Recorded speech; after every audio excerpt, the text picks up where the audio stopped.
Good morning, everybody. Morning. Just approaching 9:30, so we will make a slow start. Here we go, it's 9:30 now. Good morning, everybody, and welcome to this Matter 5 Climate Change Policies session of the Sandwell Local Plan examination. I'm Catherine Jack, and I'm the inspector appointed to examine this plan. The session today is fully virtual. Hopefully the tech will work nicely for everybody. It worked okay yesterday, so hopefully it'll be similarly minded today. But if you do find your connection drops out at any point, please do just try and rejoin as soon as you can using the link that you used to get in the first place. And if you have any problems, contact Programme Officer straight away. If my connection drops out, then I'll be trying to rejoin as quickly as I possibly can. So please just be patient. And if there is a longer term problem, then the Programme Officer will let you know. Please, in the usual way, just make sure your phone is on silent. And when you want to speak, if you could just use the raise hand function. Is everyone familiar with that? Excellent. When you're not speaking, if you can just make sure you switch off your microphone, that would be very helpful to avoid any feedback. During the breaks, please make sure you switch off both your microphone and your camera for privacy. I'll be looking at various documents and information on screen to my side, so I won't necessarily be looking straight at the camera all of the time, but I will be listening to what you're saying. Does anybody have any questions about how the session will run this morning before we do some introductions? No? Okay, let's do some introductions then. So we'll go to the Council's team first, please. Yes, Madam. Good morning. Hugh Richards, Planning Barrister advising the Council. We're in a slightly different setup today in that we have got part of the Council's usual team that you've seen before in a room, but we are also joined by our consultant advisors. And you will have noticed that our hearing statement for this matter includes the logo of Bioregional and Edgar's. That is because they are the lead authors of the paper, although it is, of course, the Council's hearing statement. Those from Bioregional and Edgar's are on the screen and can introduce themselves now. Thank you. Morning, Inspector. My name's Lewis Knight. I'm the Director of Sustainable Places at Bioregional and have been supporting Sandwell for a number of years. I'll hand over to my colleague Marina. Thank you. Morning, Inspector. My name's Marina Goodyear. I'm also with Bioregional, same as Lewis. I've been working alongside Lewis in developing the policy options and the evidence also for those policy options. Shall I pass to Amy at this point? Yes, please. Thank you. Thank you. Good morning, everyone. I'm Amy Powell, Associate at Edgar's Planning Consultancy. Been working with Bioregional and Sandwell in the formation of the climate change policies. Thank you. Lovely. Thank you very much for that. And then just for the sake of the live stream, if everybody else from the Council could just introduce yourselves briefly if you're participating today, please. Hello, it's Samantha Holder from Sandwell Council. Good morning, Ivana Powell, Sandwell Council.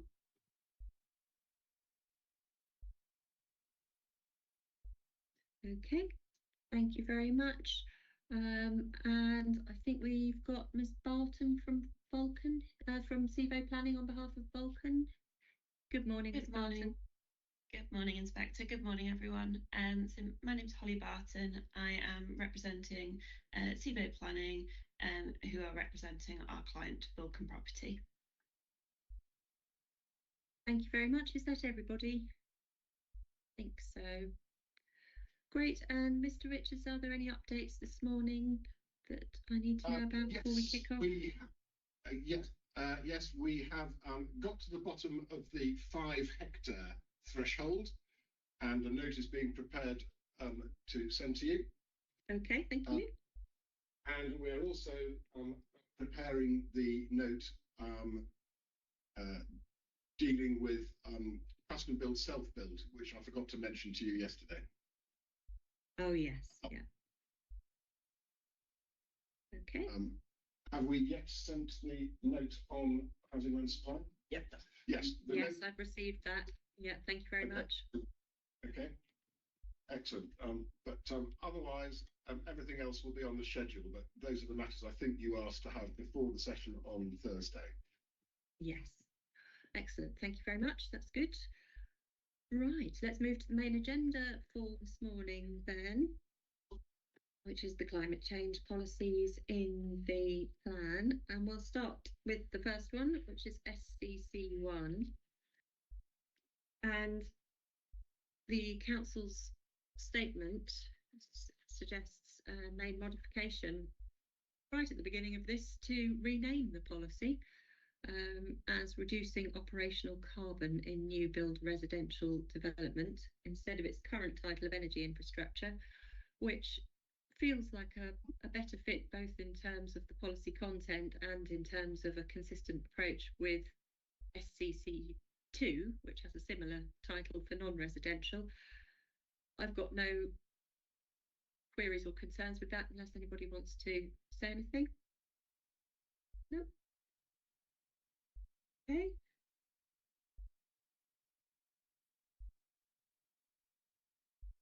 Before we get into the detailed points about SCC1,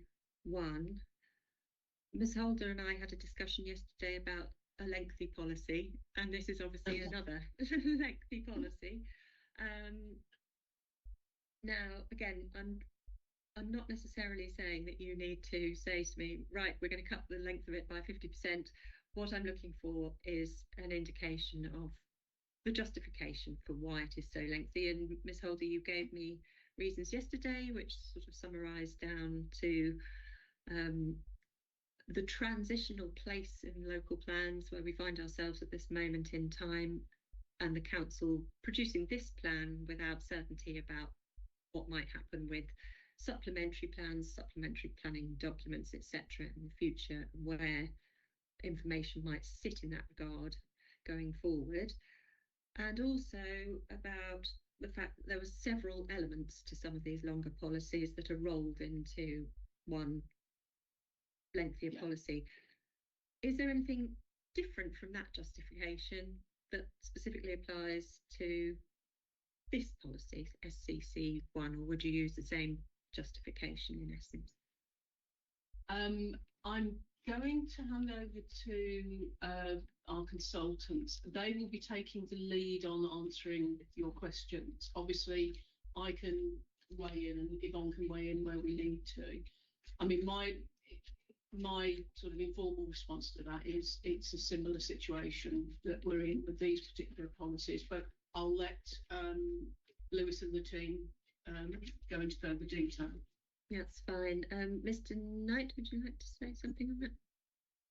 Thank you, Inspector. Thanks, Sam. Yeah, I think your justification that you provided, Inspector, is accurate in this sense.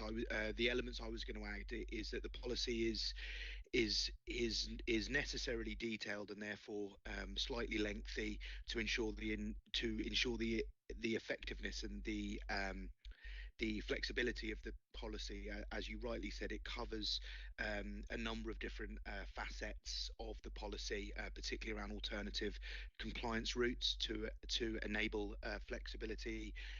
It also includes opportunities around decentralized energy and smart energy systems, but it also provides the criteria for different scales of development as well as fallback scenarios, particularly around renewable energy generation. So again, providing that level of flexibility.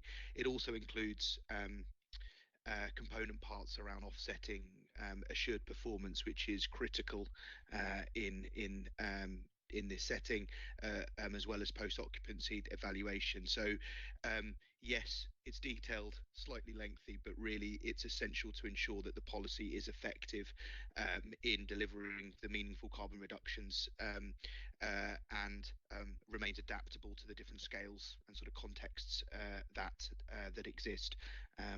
So yeah, that's all I'd say. I don't know if anyone else from the team wants to add to that. No, nothing else to add. Thank you for that. Okay, so looking at the very beginning of the policy, and forgive me if this sounds a little bit flippant, but the first line says all new build dwellings are required to submit an energy statement.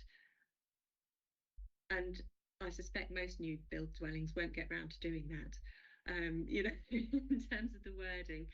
So I just wonder if that ought to rather say something along the lines of an energy statement will be required for all new build dwellings demonstrating, etc., etc., etc. Because obviously a new build dwelling itself isn't going to submit a statement, is it? So Yes, we'll do that. okay, thank you.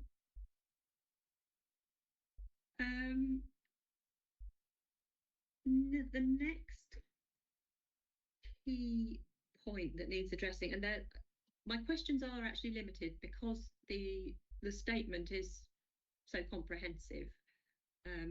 There aren't all that many questions that I have left on most of these policies. So what I want to do is jump to part 3D, where the question was around whether it should apply only to major development. And the council statement clarifies that that is the intention, that it only applies to major development, and linked to 3B, that was the intention, but there seems as that linkage got a little bit lost in the formatting of the policy, and you've suggested a restructure essentially of the policy, which is in effect will make 3C and D subsections of 3B so that it's clear that they follow on. That's clear on pages, well, it starts on 12 and into 13 of the statement.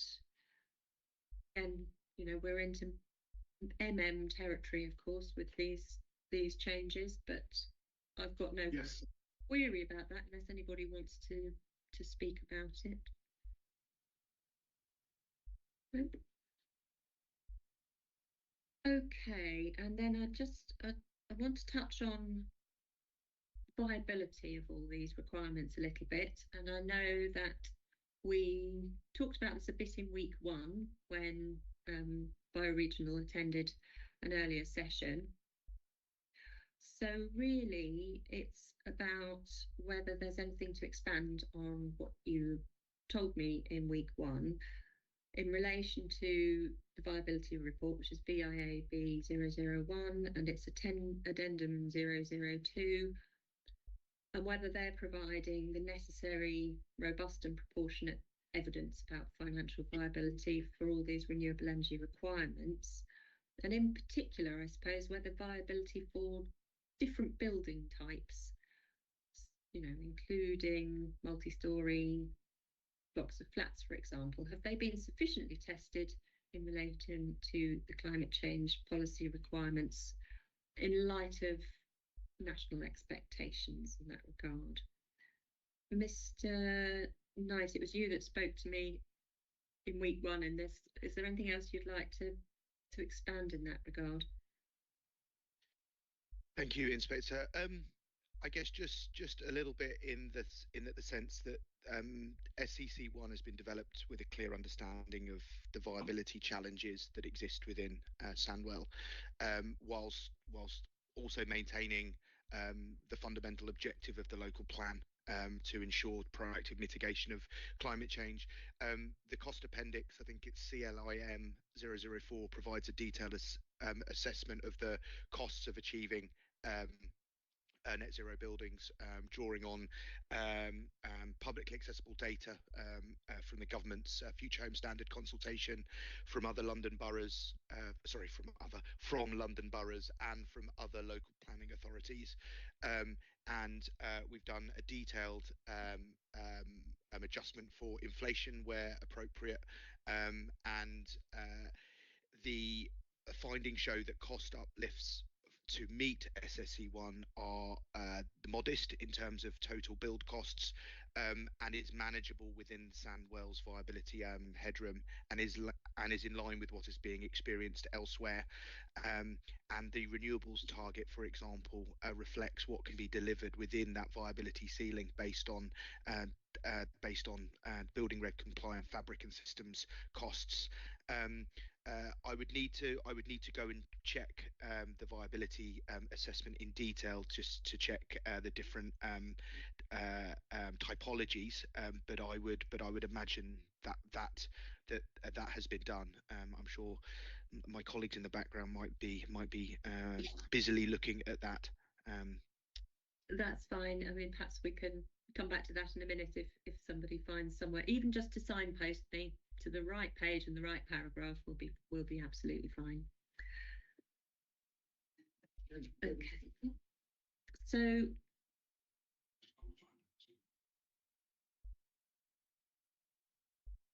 as we've said, it's quite a lengthy policy. It's quite complex in its content because it's quite a technical policy. You've touched on effectiveness and saying that is why all that content is there, to make sure it's effective. So I suppose linked to that is, and you've also mentioned the word flexibility. I was thinking about flexibility in terms of across the plan period and changes that might come down the line in terms of expectations and costs, etc., over the next 10 to 15 years. Is it going to be able to absorb those kind of changes? I know we don't know exactly what they might be, but is there enough flex? I know you've got alternative compliance options, etc., in here. Is that going to do that job, would you say, to the best of its ability at this point, anyway? Thanks, Inspector. Yes, it's a good question. We think that there is the flexibility within there, particularly as well as the development industry will be scaling up, particularly in light of the Future Home Standard coming in. We expect imminently, and with that will increase the performance of buildings, and will in effect make delivering these policies or the requirements within this policy more achievable. The policy is written to allow that flexibility for the developer to choose the balance of measures to meet that target within the policy of 63% reduction, and that can be within a different with sort of a different range of measures through fabric efficiency, through heating system upgrades, as well as on-site renewable energy, as well as allowing for off-site energy offsetting in exceptional circumstances where that can't be met. So there is flexibility inherently built into the policy, as well as allowing in exceptional circumstances where that can't be met on site to be sort of offset. And just sort of going back round, I guess, to my first point, which is as the Future Home Standard comes in, I mean, we don't know exactly when that will happen. The industry is scaling up in readiness for that. For example, the installation of heat pumps is sort of becoming very mainstream with the mainstream developers now in advance of the Future Home Standard. So yeah, I think it's a good question, Inspector, and we hope that the policy is built with that inherent flexibility to allow that, and also in readiness for a change in sort of regulation that will be coming. I don't know, Marina, Amy, if you wanted to add anything to that. No need to if you don't want to or need.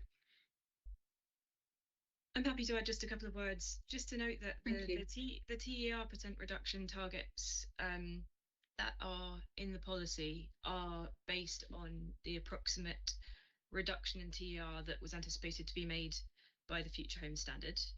And yes, so that means that a lot of the measures we would expect developers to take to meet these targets are already going to be brought in through the incoming Future Home Standard.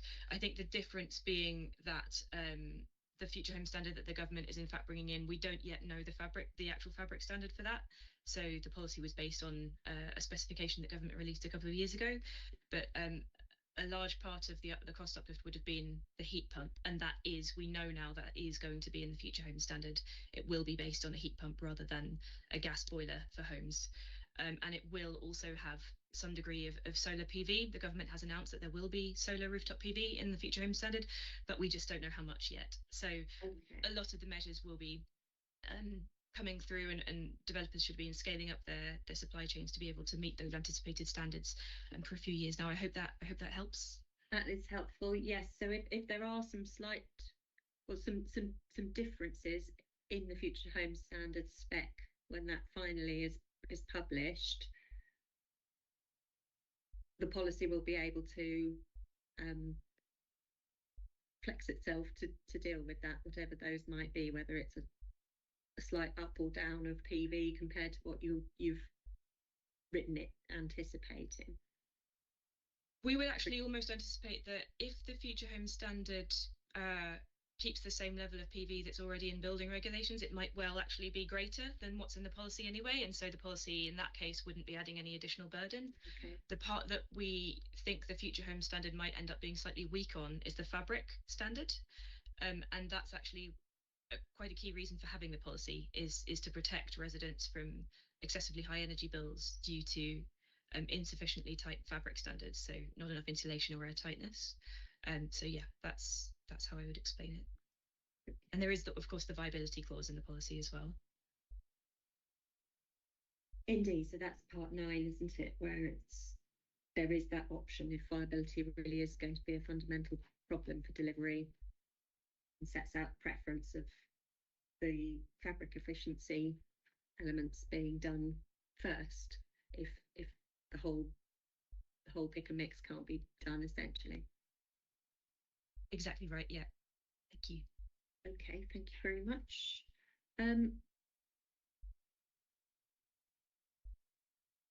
Just quickly, I'll come to you in a second, Ms. Goodyear, but Mr. Knight, you mentioned the word mainstream as to some of this stuff was becoming more mainstream for the development industry, and you mentioned heat pumps. Are you anticipating over the course of the plan period, the majority of this then is likely to be considered much more mainstream than it is at the moment? Yes, that's our exactly that, Inspector. As Marina mentioned, that the policy is built sort of with the Future Home Standard in mind, and that these policies are there to sort of in advance of the Future Home Standard coming in, because we don't know when that's going to be. And very much of the view is that during the planned period, when the Future Home Standard comes in within that plan period, exactly as Marina mentioned, the majority, and we would hope, of developments are going to be coming forward in line with that, and therefore also in line with the policy as well. I mean, we are already seeing major house builders already preempting that, and so that supply chain, that skills and learning and knowledge that's required for that is already sort of in train. Yeah.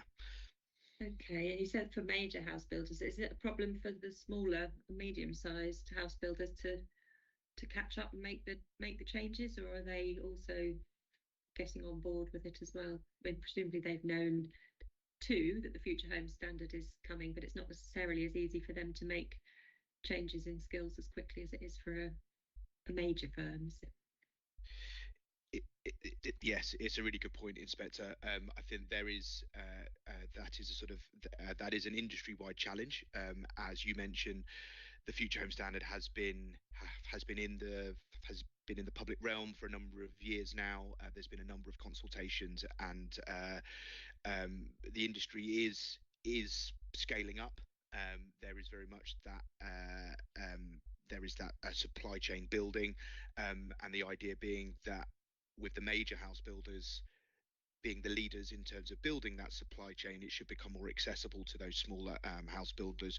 What we are also seeing is often those smaller house builders and medium-sized house builders, in trying to differentiate themselves within the market, are actually looking to go further than the future home standards. So there are some that are more ambitious, and they see that as a market differentiator. So there are a number of small medium house builders that are actually going much further, and are actually, you know, in advance.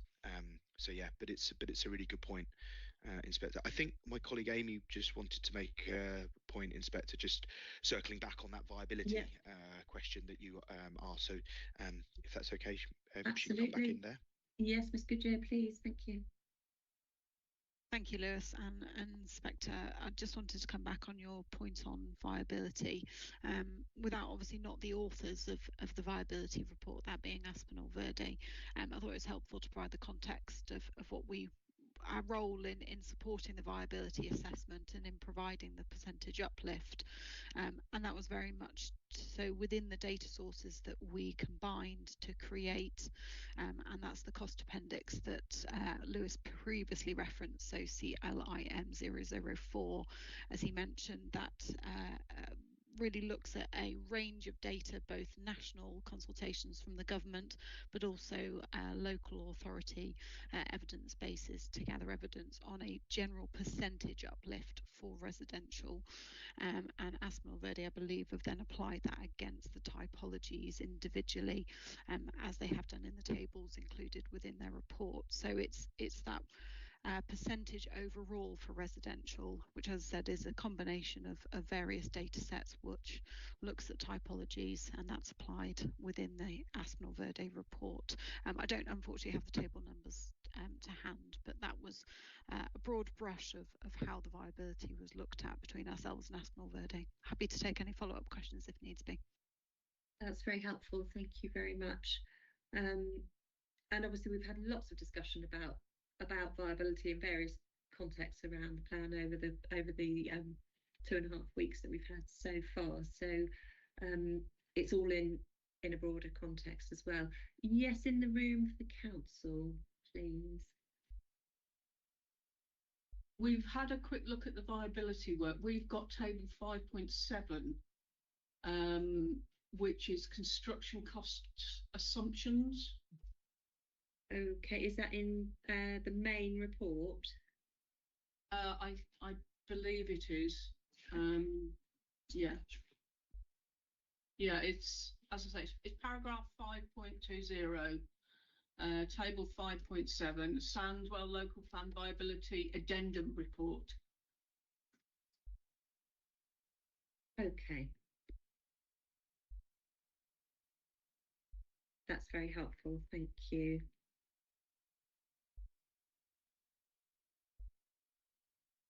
So,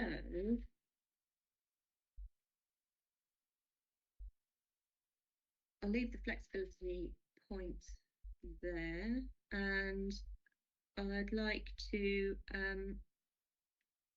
move to what was my question 5.1e, and again there's a detailed written response in the council's hearing statement. So I've got no further queries on that response as such, but I've got a couple of other quick sort of questions arising about the policy, and that the first one relates to part 8 SCC1, which is about the post-occupancy valuation, and just really whether the expectations around post-occupancy energy monitoring and evaluation for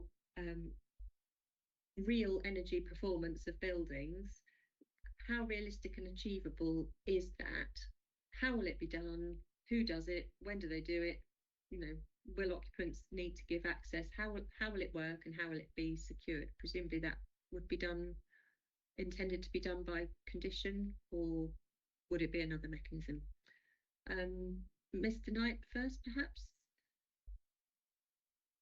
Thanks, Inspector. Yes, that is our presumption, or our assumption is that it would be secured by condition. Post occupancy evaluation is fairly crucial in ensuring the effectiveness of the policy in ensuring that homes built are as they are designed, or as they were designed at the planning stage. Post occupancy evaluation can be is quite wide ranging in sort of what it can mean, but in this sense it's really checking that the performance as the home is, or as the building, in this instance the home is being operated, is as designed. So this can be done through sort of informal surveying of residents, or in some instances sort of remote records of energy and heating, and of solar generation. We have recently carried out 5 years worth of post-occupancy evaluation on a particular scheme on an annual basis, and all of this is done remotely with no sort of resident upheaval or sort of interaction in that sense. That is supplemented by a resident survey that isn't mandatory or sort of statutory. So yes, in direct answer to your question, Inspector, we expect it to be delivered by a condition, and it can be done sort of non-invasively in that sense.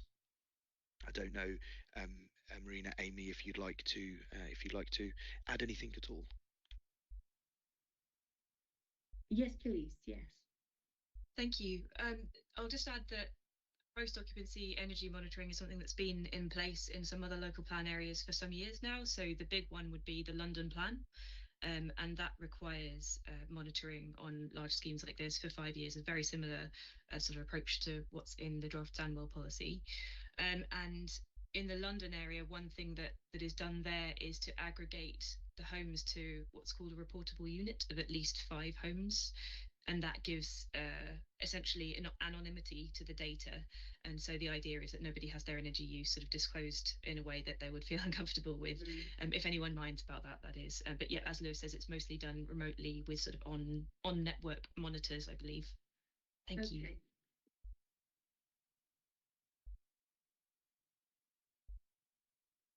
Okay, that's very clear and very helpful. Thank you.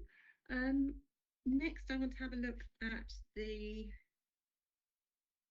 PAMs that are relevant to SCC1 that are in the Council's Schedule 3. The first one is number 55, I think. And this one is about expanding footnote 116 to add, or where grid capacity or connection can be demonstrated to be unfeasible. Any further queries about that? PAM 57 is also relevant.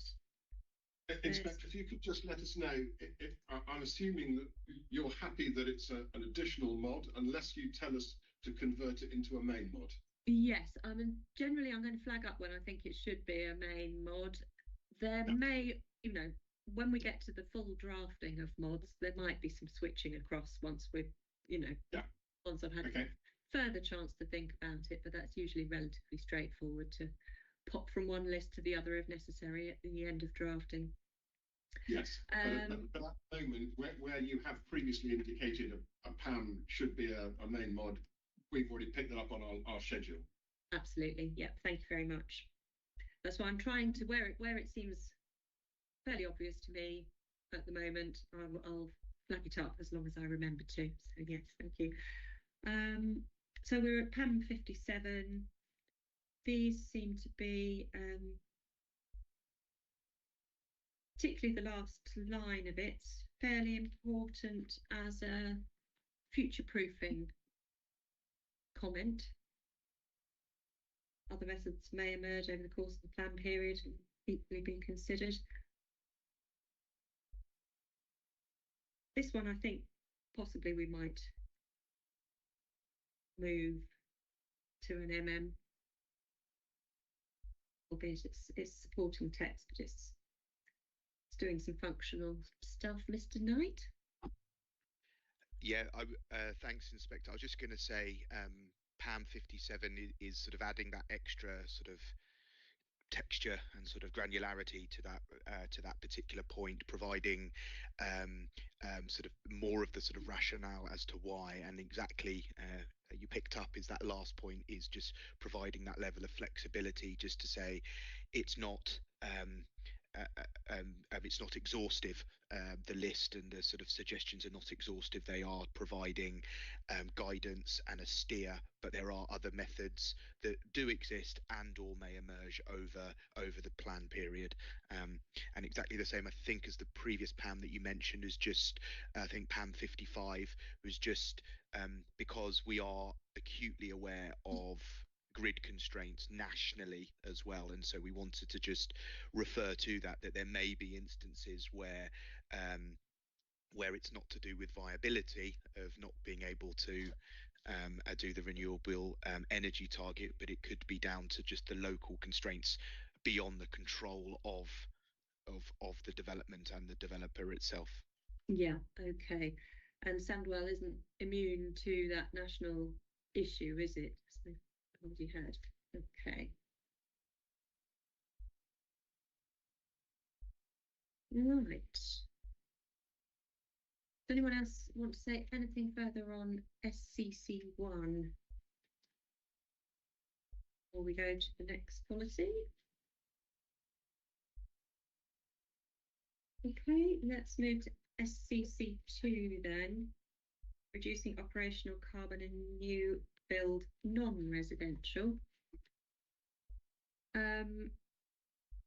Again, similar headline considerations to before are, and you may not have different answers necessarily to this. My headline points were about robust consideration of viability and the post-occupancy monitoring and whether that's reasonable and achievable. Is there anything different in regards to this policy to what you've said to me for the previous policy that you want to expand on that's specific to this one in those two regards? Or should I take effectively what you've already told me as applying to this one as well?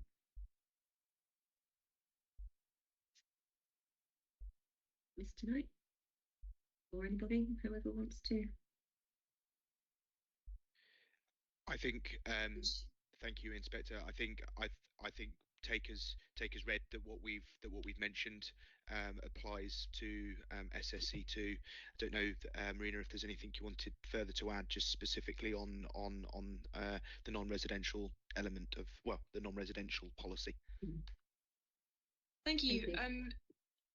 I'll just mention that the target emission rate reductions specified in this policy, as noted in our costs, the sort of evidence appendix, aren't in this case based on the incoming regulations, but rather they're based on a study that was done recently across London, looking at the percentage TER reductions that would be reasonably achievable in quite a wide range of non-residential buildings.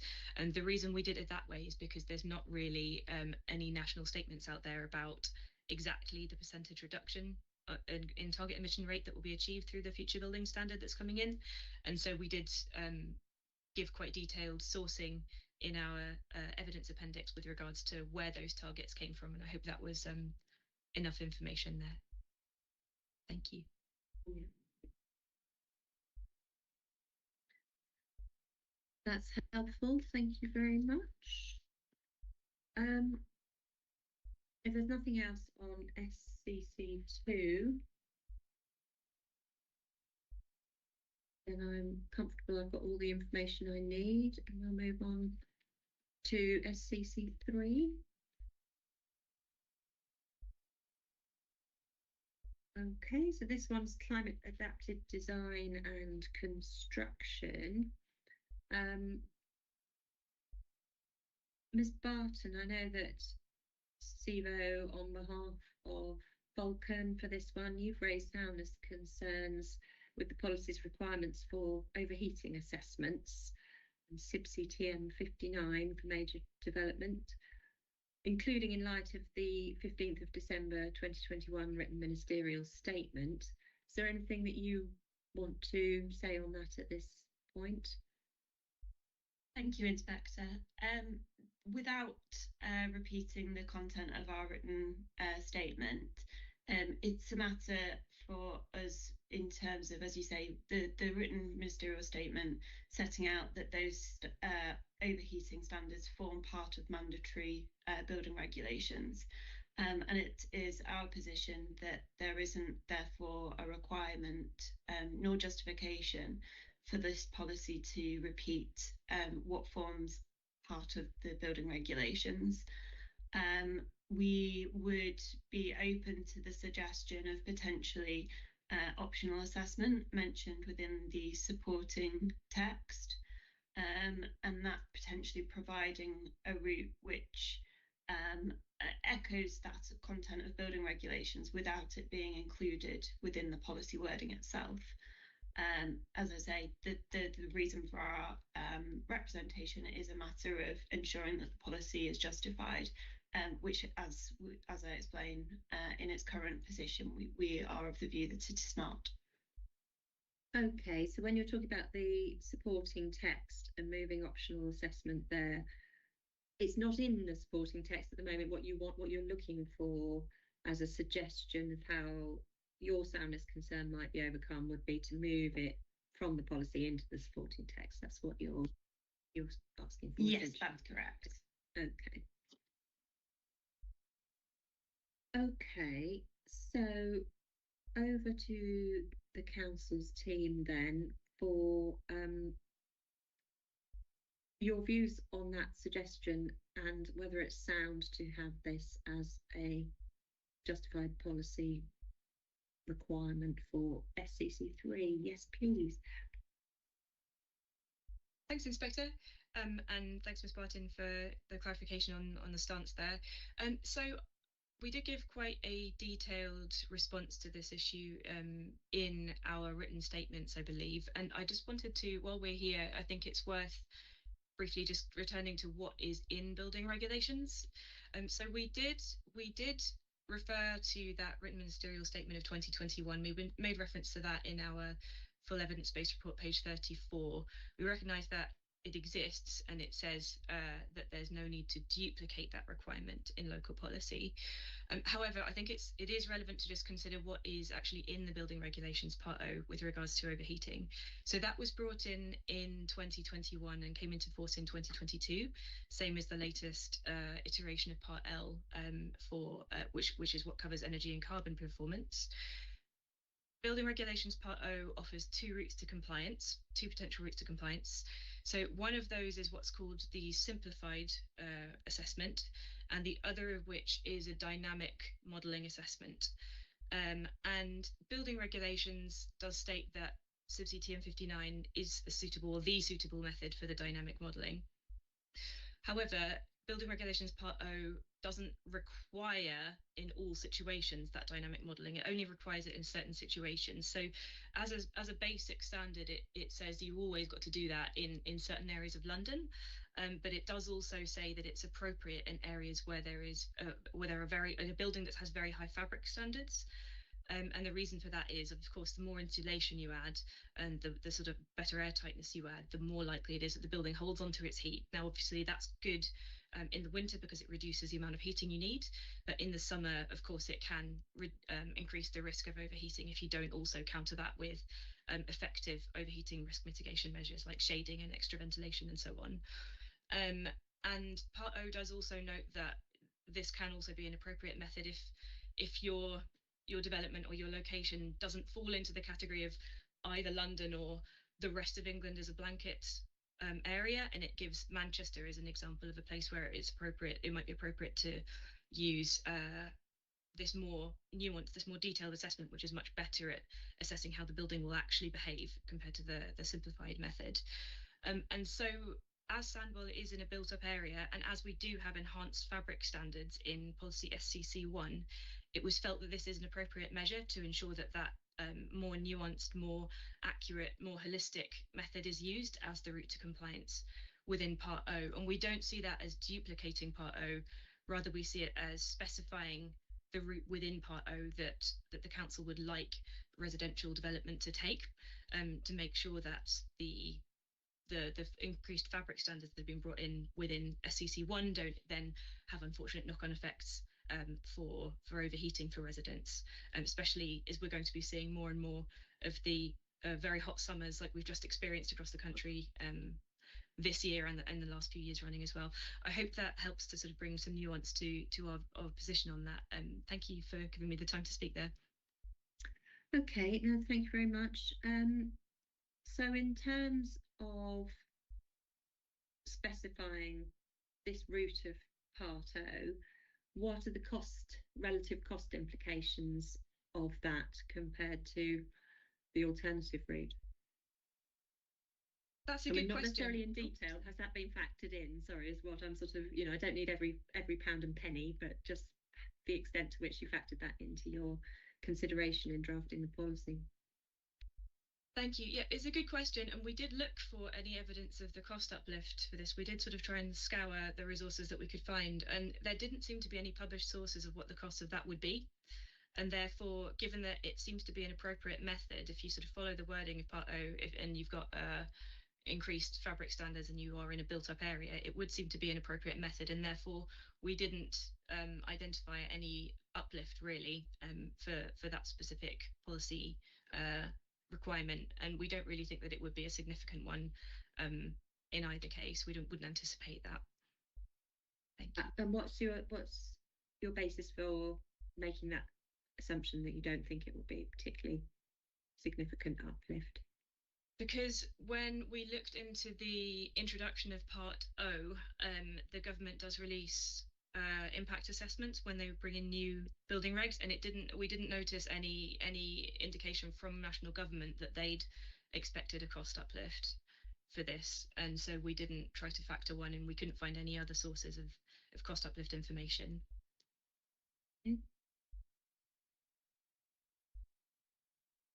Thank you for that. Ms. Barton, is there anything else you'd like to say based on what you've heard? Does it make any difference to your position or not? It's been very helpful to have that overview.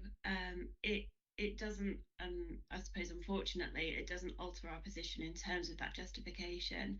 I think the points that you were sort of alluding to there in terms of the cost implications inspector are highly relevant in the context of particularly sort of going back to discussion of the first policy we were discussing today, in terms of costs for a developer pursuing a planning application.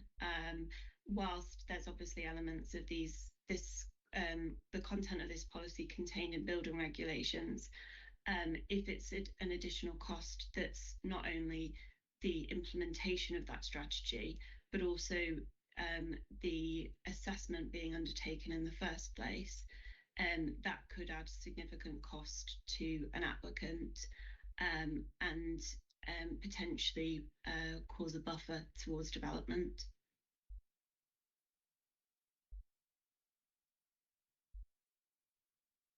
Okay, thank you. And in the room for the council? Madam, I think I heard Ms Goodyear say that the dynamic modelling approach was required in London, and that in previous answers she said that they have drawn on an evidence base of recent studies in London. I just wondered if there was any evidence in those sorts of studies that this approach was in fact adding to costs in an unusual way. I'm happy to come back on that if it's my turn. Thank you. The London, thank you for raising that. It's a good question. The London evidence that I'd cited was evidence of the feasibility and cost of achieving standards for energy and carbon performance improvements. It didn't look at overheating, I don't believe, at least as far as I'm aware. Thank you. Okay. Are we aware of any evidence coming out of London that that developers in the position of Miss Barton's clients are experiencing any difficulty as a result of the requirement in London for the dynamic modelling approach? I'm not personally aware of any evidence of there being problems in that sense, but I'm open to hearing about it if anyone else knows of any. That's fine. That was just me trying to plant something in the inspector's mind without leading you. Okay. Thank you very much for that, Mr. Knight. Sorry, just thank you, Inspector. Just coming back on Ms. Barton's question, just about increased cost. I think, pardon me, it should be made clear that obviously Part O is already required, and so therefore an assessment is still required. So there is no so that additional cost is already borne by regulation. The policy is simply asking for larger schemes that a more robust assessment is undertaken rather than the simplified route. So it should be noted that it's unlikely to be a large. I think Ms. Barton called it a substantial cost. It's not likely to be a substantial cost. The Part O simplified assessment is already being undertaken. That's already part of regulation. It is this more granular, robust compliance pathway that is needed. So I just wanted to make that clear. Okay, that's very helpful, Ms. Barton.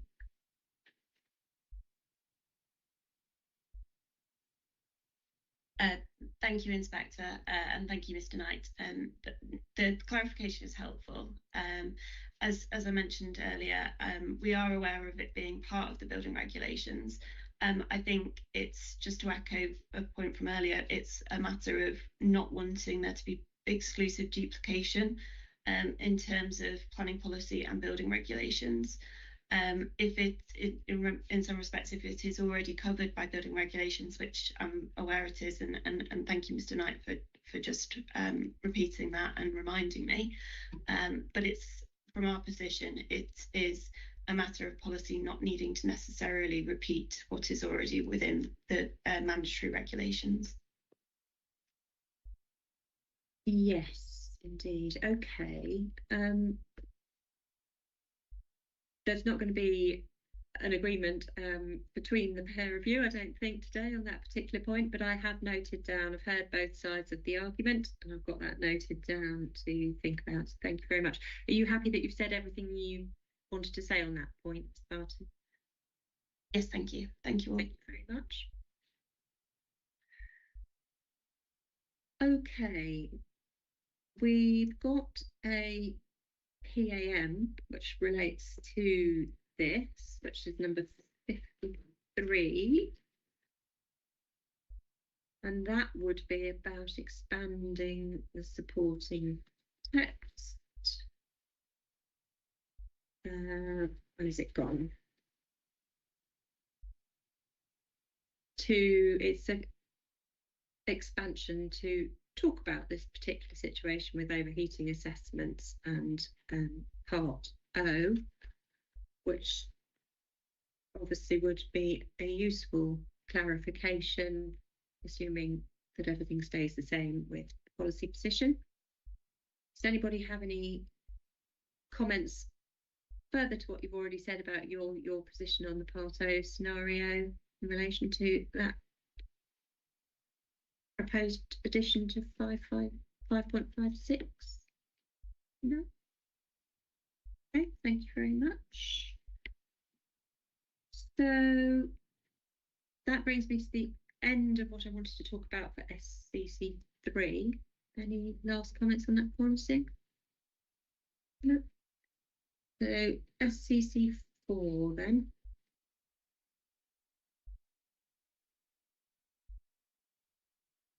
Embodied carbon and waste.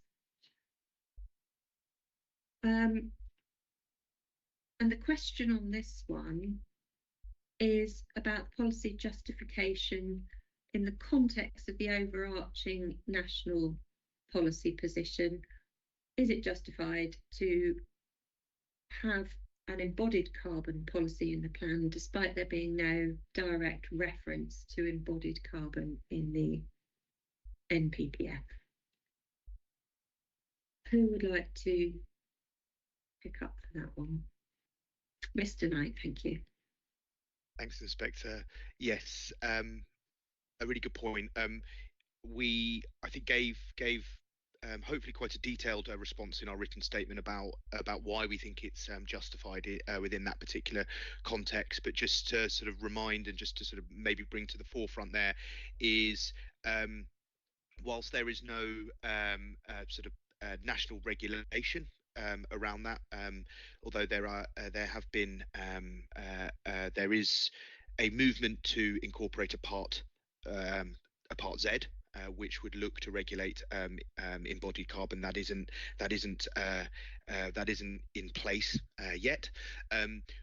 We think, and we are aware that it is consistent with national regulation and policy, particularly under Section 19 of the Planning and Compulsory Purchase Act 2004, with the legal duty to ensure the mitigation and adaptation to climate change. So this goes beyond just the sort of operational carbon side of buildings, should also look at the sort of wider picture of the carbon associated with the construction of buildings. Similarly, that is then picked up through the NPPF, particularly within Chapter 14 around local plans taking a proactive approach to mitigating and adapting to climate change. And those particular paragraphs, I think it's paragraph 159 to 161, which are around contributing to radical reductions in carbon emissions through the built environment and encouraging the reuse of existing buildings and materials to promote circular construction practices, and overall supports the net zero ambitions of the UK as a whole within the Climate Change Act 2008, which sets that legal binding target for net zero by 2050. That is that is our view on the sort of alignment and the justification in the absence of a sort of national regulation around embodied carbon. We are, I should also add, there is an emerging movement with a number of local plans looking to incorporate embodied carbon targets within local plans. There is one that is adopted already, which is Bath and North East Somerset, which has a limiting target within that as well. My colleague Marina, do you want to jump in here as well? Thank you. Yes.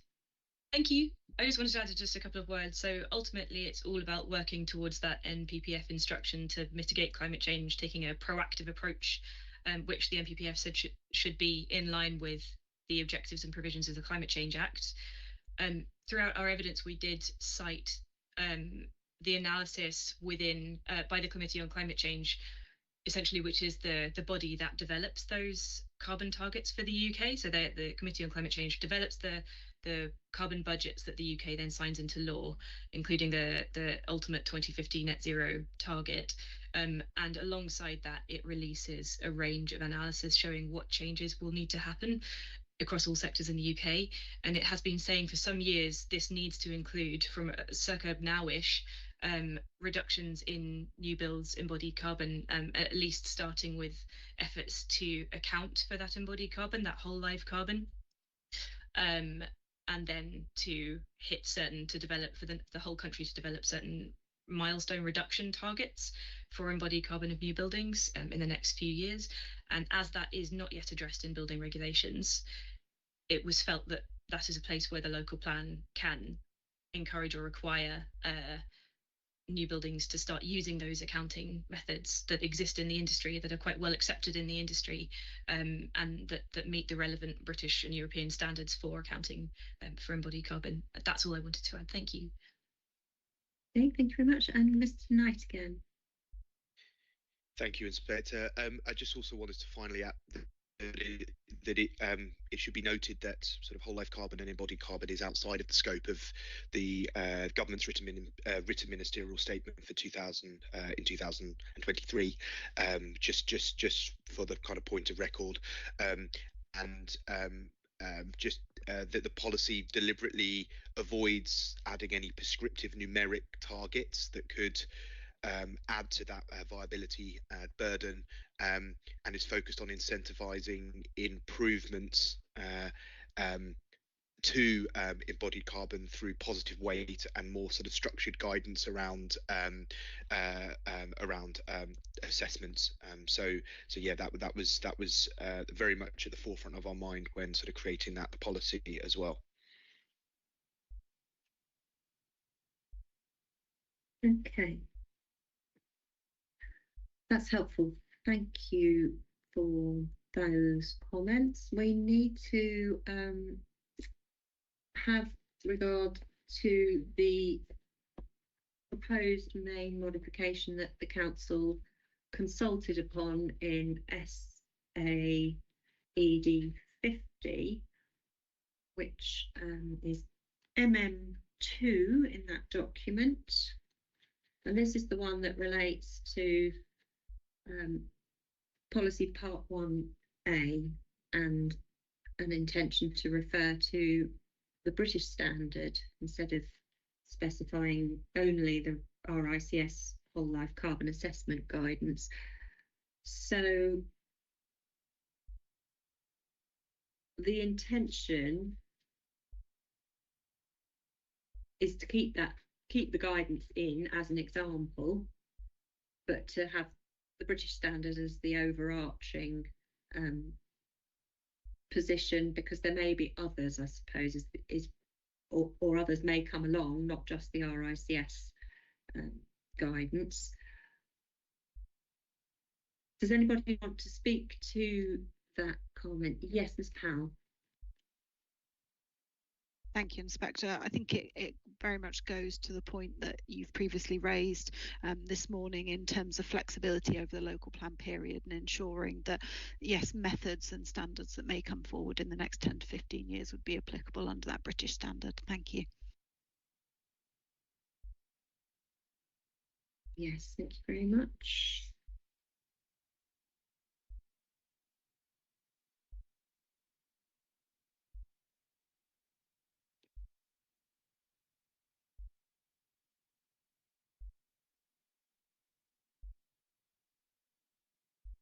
Okay, and then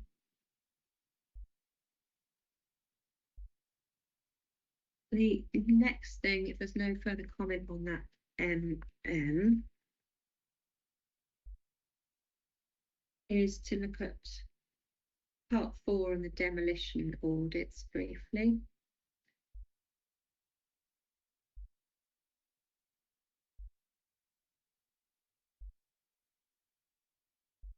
Which is, well, it's the same thing essentially, isn't it? I think it probably clarifies, the question was around whether a full audit would be needed for the removal of, say, a small structure on a large major development, for example. And I think what you're attempting to do is make it much clearer through adding the extra wording, which would be part B to 4 of the policy, to address that particular point, isn't it? Pal, is there anything you want to say on that, or do you think it's fairly self-explanatory? I think. Thank you, Inspector. Yes, I think it's fairly self-explanatory, and we welcome the comments at Reg 19 from the representative of providing greater proportionality within the policy itself. So nothing further from us. Thank you. Okay.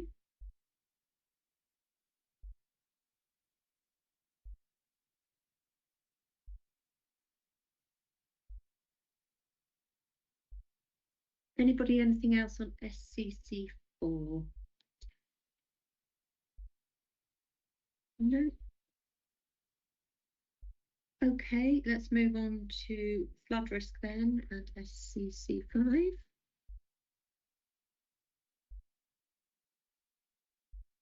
Now, there were a number of concerns relating to the plan's flood risk approach and SCC5, which the EA had raised through the sort of the evolution of the policy. Those outstanding points have essentially been resolved between the council and the EA, and there's a letter of the 14th of March setting out the EA's position. And out of that process, amongst other things, but outstanding, is PAM 52, which proposes a new policy criterion to deal with betterment and site-specific flood risk assessments.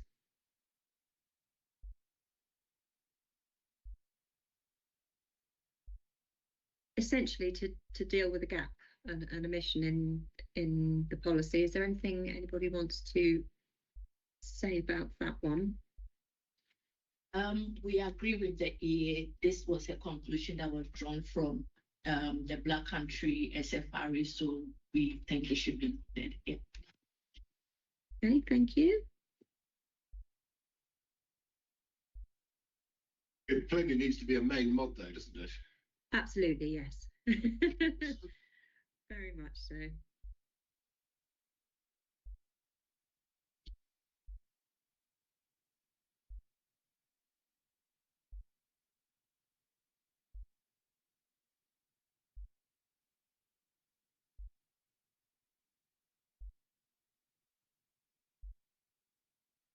Okay.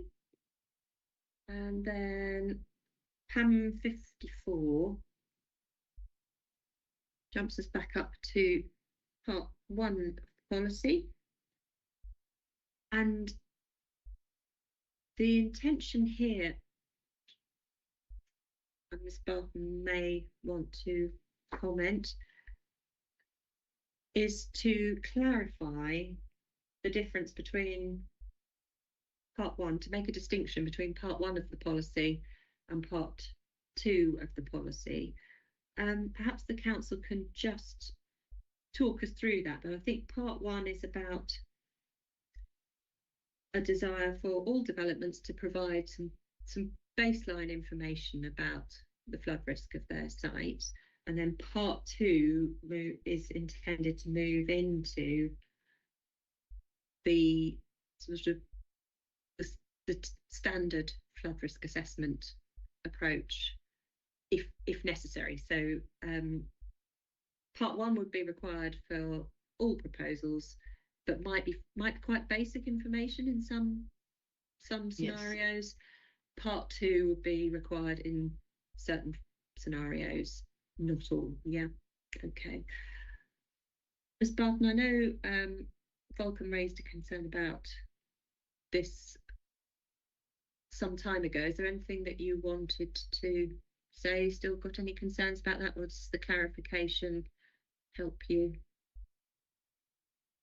So with regards to the changes that were made as part of our Regulation 19 representations, we advise that we support the overall intention of the policy in meeting and reflecting the national requirements. We're of the view that alterations that have been made since the original drafting allows for that consistency, and therefore we only commented on that policy within our Reg 19 representations. Okay, so no concerns with the PAMs that have been discussed. Anything else that needs to be said on PAM 54? That's a modification to policy text. It is indeed. We should have main mod on our usual approach. Yes, please, main mod.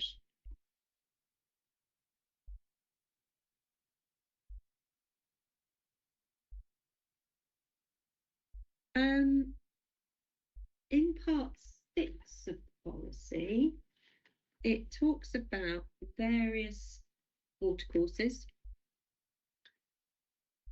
and I just wondered whether because you've got such an extensive canal network in the borough, and of course canals can play a role in flood risk, should the policy mention canals? I don't think it does at this point in time, but it.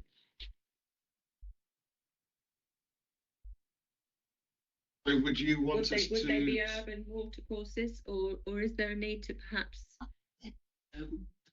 talk about them? Are they? I don't think we've got significant coverage of it, even in the supporting text. Could we perhaps say right at the beginning of A, watercourses brackets including canals brackets are an integral part of Sandwell? Yes, that would be. I can't see any reason why they would have been deliberately excluded. No. So, I mean, they're covered in your flood risk assessment, in your SFRA. It just seemed to me that because they are, as we've heard when we were talking about yesterday, you know, they're extensive throughout your borough, aren't they? And they're not immune from risk of flooding, sadly. Okay, so perhaps just a very simple to mention it, to mention them somewhere, whether that's the appropriate point, or you can review it and think about where you want to mention them. But I think it might be appropriate to have them mentioned. It's mentioned in the text at 5.71.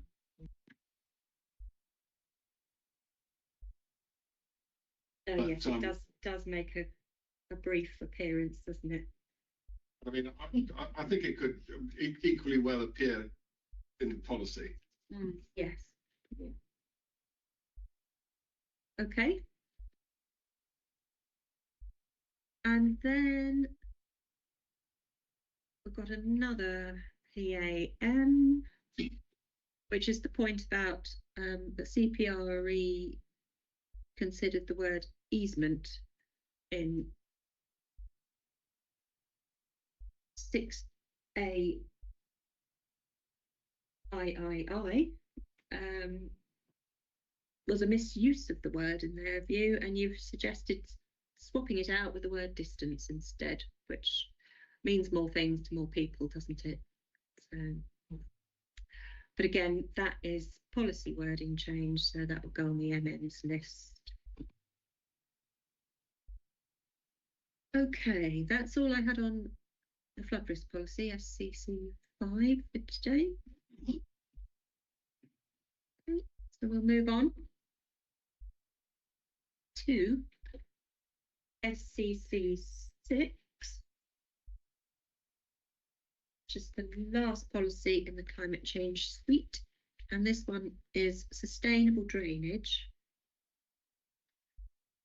And again, this is another one where SEVO for Vulcan have raised some concerns about. I think you recognise that SUDS should be prioritised over other drainage solutions, but your concern relates to flexibility for any scenario where SUDS might not be practicable on a given site. Is that fair?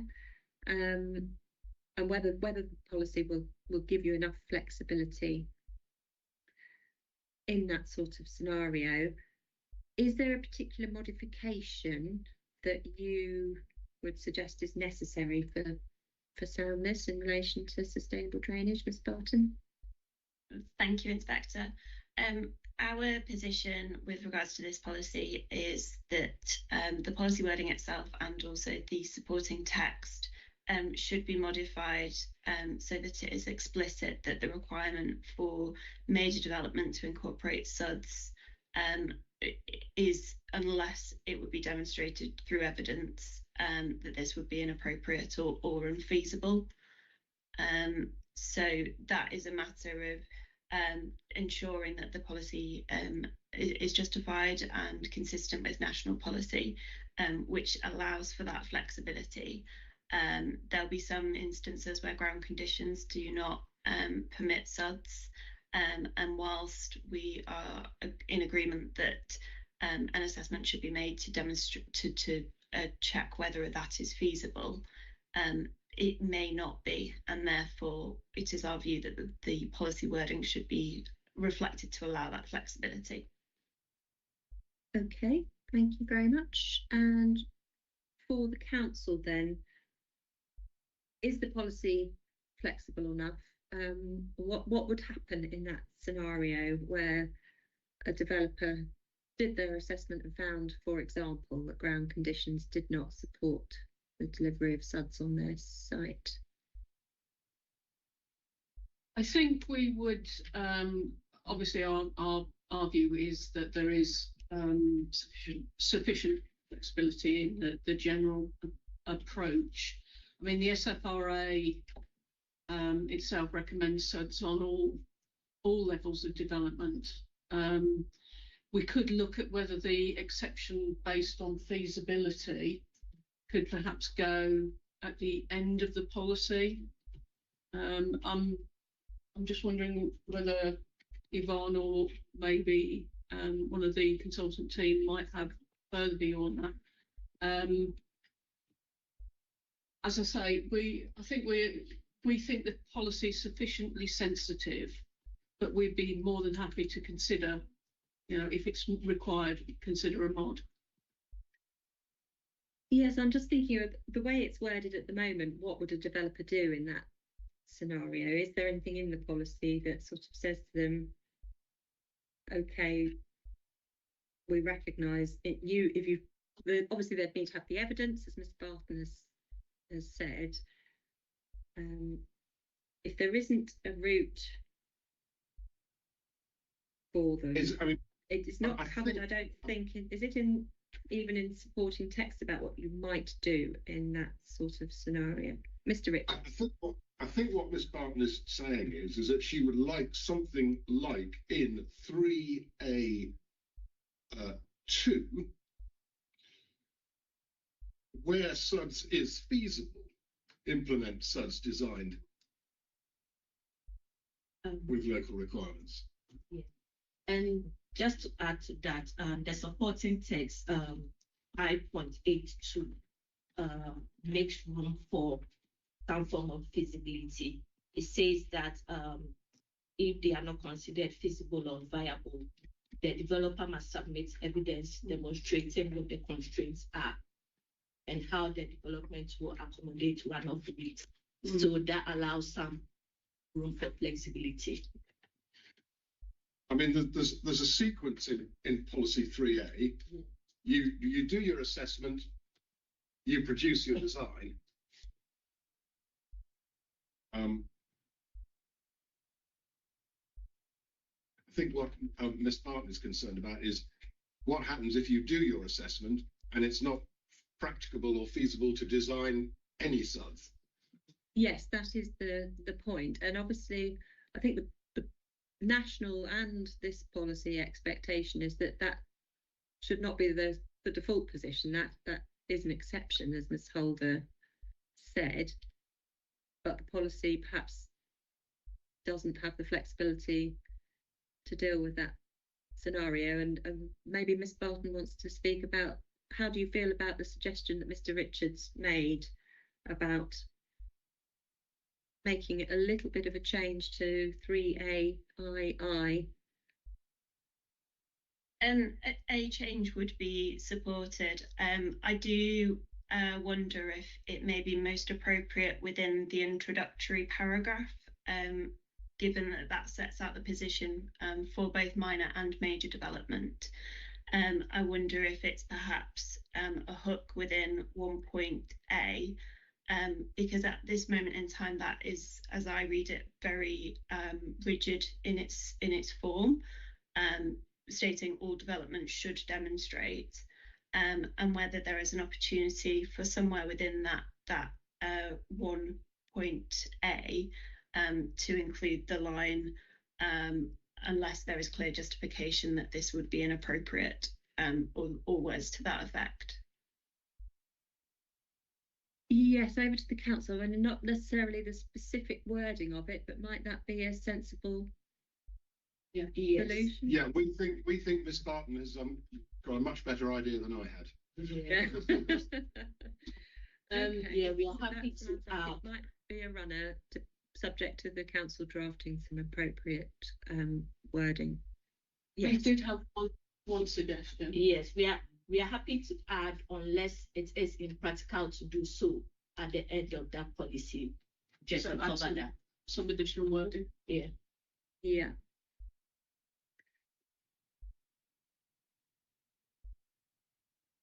Okay, so that would be a point for detailed drafting as an MM. Watch this space then, Miss Barton, for that. Okay. Thank you, You notice everyone. the Barton. I'll hold you to that. And just remind me which paragraph in the supporting text was it that you just read out about? 5.82. 5.82. Okay, thank you.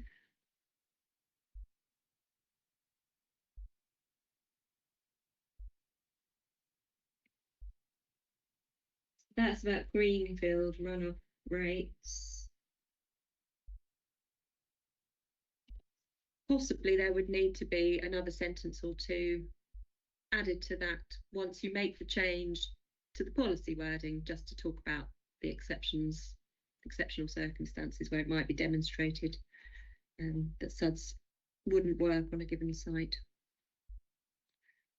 Okay. It's helpful, thank you. Does anyone have anything else on SCC 6?